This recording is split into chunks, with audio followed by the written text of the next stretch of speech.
Nakoy video mga kaigalan nga nakita. Video sa si Ibde atong paminahon. Maayong adlaw kanaton tanan mga igsuon ko diha ni Kristo, maayong adlaw kanaton tanan.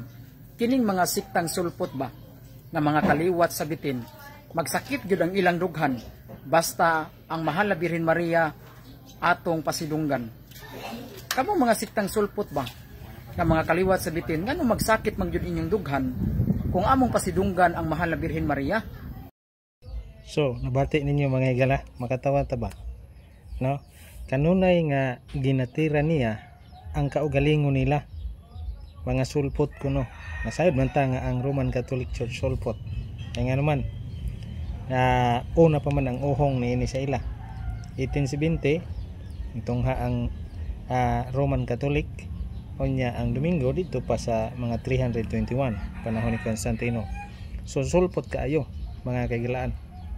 So, mingon ni siya, no, nga kaliwat kuno sabitin ang mga nasuko kang Maria.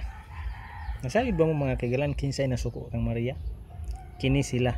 Kaya nga naman, kanunay nilang ginaampuan si Maria bisag wala isugo.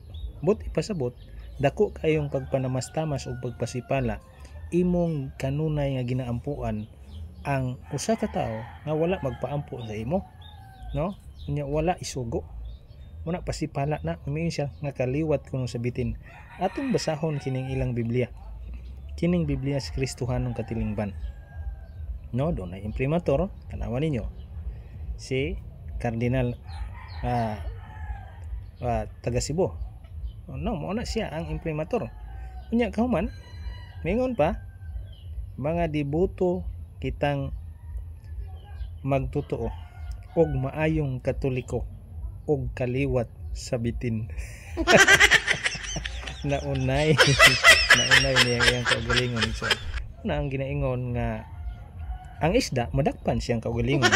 Basta ay gala pagbantay mo nining kaliwat sa mga bitin.